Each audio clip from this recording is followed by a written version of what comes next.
നമസ്കാരം, one India മലയാളത്തിലേക്ക് സ്വാഗതം.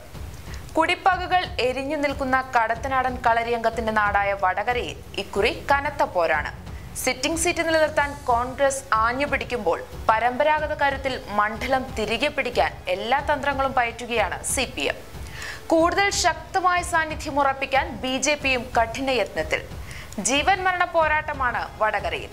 CPM മത്സര രംഗത്തിറക്കിയിരിക്കുന്നത് അവരുടെ ഏറ്റവും കരുത്തനായ നേതാവ് P. ജയരാജനെ. ജയത്തിൽ കുറഞ്ഞ ഒന്നും കണക്ക് കൂട്ടുന്നില്ല. കോൺഗ്രസ് സ്ഥാനാർത്ഥി K. മുരളീധരനും ചില്ലറക്കാരനല്ല. സിറ്റിംഗ് സീറ്റാണ്, വിട്ടുകൊടുക്കാനാവില്ല. BJPക്കാവട്ടെ കരുത്ത് കാണിക്കണം, തങ്ങളുടെ ഇടം ഉറപ്പിക്കണം. സംസ്ഥാന സമിതി അംഗം P. ജയരാജനെ കണ്ണൂർ ജില്ലാ സെക്രട്ടറി സ്ഥാനത്ത് നിന്നും രാജിവെപ്പിച്ചാണ് CPM പോർക്കളത്തിൽ എത്തിച്ചിരിക്കുന്നത്. ഇവിടേക്ക് സ്ഥാനാർത്ഥിയെ കണ്ടെത്താൻ കോൺഗ്രസ് ഏറെ വിഷമിച്ചു. KPCC അധ്യക്ഷൻ മുല്ലപ്പള്ളി രാമചന്ദ്രന്റെ സിറ്റിംഗ് സീറ്റാണ് വടകര.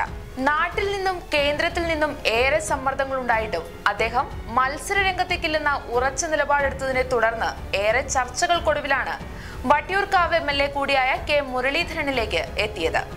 BJP ആവട്ടെ നാട്ടുകാരനും മണ്ഡലത്തിൽ ഏറെ വേരുകളുള്ള വ്യക്തിയുമായ VK സജീവിനെയാണ് മത്സരിപ്പിക്കുന്നത്. കൂത്തുപറമ്പ്, നാദാപുരം, തലശ്ശേരി, വടകര, കുറ്റ്യാടി, പേരാമ്പ്ര, കൊയിലാണ്ടി എന്നിങ്ങനെ 7 നിയമസഭാ മണ്ഡലങ്ങൾ ചേരുന്നതാണ് വടകര പാർലമെന്റ് മണ്ഡലം.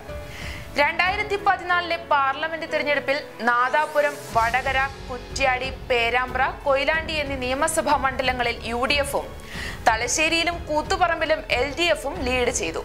സ്ഥാനാർത്ഥിയുടെ കാര്യത്തിൽ കുറെ അനിശ്ചിതത്വങ്ങൾ ഉണ്ടായെങ്കിലും K. മുരളീധരൻ എത്തിയതോടെ കോൺഗ്രസ് ക്യാമ്പിൽ ആത്മവിശ്വാസം ഏറിയിട്ടുണ്ട്. മുല്ലപ്പള്ളി വരില്ലെന്നായപ്പോൾ ആകെ മരവിപ്പ് ബാധിച്ച അണികൾ വർദ്ധിതോത്സാഹത്തിലാണ്.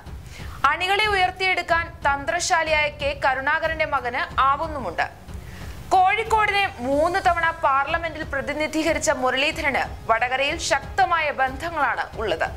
മുന്നണിയിലെ മുഖ്യ കക്ഷിയും മണ്ഡലത്തിൽ ശക്തമായ വേരോട്ടമുള്ള പ്രസ്ഥാനവുമായ മുസ്ലിം ലീഗുമായി വളരെ നല്ല ബന്ധം. P. ജയരാജനെ പരാജയപ്പെടുത്തുന്നതിനായി RMP പരസ്യ പിന്തുണയുമായി രംഗത്തെത്തിയതും ഗുണകരമാകുമെന്ന് അവർ കരുതുന്നു. മണ്ഡലം തിരികെ പിടിക്കുന്ന കാര്യത്തിൽ CPM വലിയ പ്രതീക്ഷയാണ് വെച്ചു പുലർത്തുന്നത്. സ്ഥാനാർത്ഥി കരുത്തനാണ്. എല്ലാ അടവുകളും തന്ത്രങ്ങളും അറിയാവുന്നയാൾ. മണ്ഡലം കൈവെള്ളയിലെ വരകൾ പോലെ ഹൃദ്യസ്ഥം. കൂത്തുപറമ്പിനെ 3 വട്ടം നിയമസഭയിൽ പ്രതിനിധാനം ചെയ്തിട്ടുള്ള P. ജയരാജൻ മണ്ഡലത്തിലെ വോട്ടർ കൂടിയാണ്. എതിരാളികൾ കളത്തിലെത്തുന്നതിന് വളരെ മുൻപ് തന്നെ സ്ഥാനാർത്ഥിയെ പ്രഖ്യാപിച്ച് ചിട്ടയായ പ്രവർത്തനത്തിലൂടെ പ്രചാരണത്തിൽ ഏറെ മുന്നോട്ടു പോയി. 2019 തിരഞ്ഞെടുപ്പെത്തിയപ്പോൾ മണ്ഡലത്തിൽ ശക്തമായ വേരോട്ടമുള്ള ലോക് താന്ത്രിക് ജനതാദൾ ഇടതുമുന്നണിയിൽ തിരികെ എത്തിയിട്ടുണ്ട്. തന്നെയുമല്ല, TP ചന്ദ്രശേഖരൻ സ്ഥാപിച്ച റവല്യൂഷണറി മാർക്സിസ്റ്റ് പാർട്ടിയുടെ കരുത്ത് കുറഞ്ഞിട്ടുണ്ടെന്നും അവർ കരുതുന്നു. BJP സ്ഥാനാർത്ഥി VK സജീവൻ കഴിഞ്ഞ തവണയും പാർലമെന്റ് തിരഞ്ഞെടുപ്പിൽ മത്സര രംഗത്ത് ഉണ്ടായിരുന്നു. 2016 നിയമസഭാ തിരഞ്ഞെടുപ്പിൽ തലശ്ശേരിയിൽ നിന്നും മത്സരിച്ചു. കരുത്ത് വർദ്ധിപ്പിക്കുകയും ശക്തമായ സാന്നിധ്യം ഉറപ്പാക്കുകയും ലക്ഷ്യമിട്ടാണ് BJP പ്രവർത്തനം മുന്നോട്ട് കൊണ്ടുപോകുന്നത്. ശബരിമല പ്രശ്നമുയർത്തി കൂടുതൽ വിശ്വാസികളുടെ ആശംസ നേടിയെടുക്കാനാണ് ശ്രമം.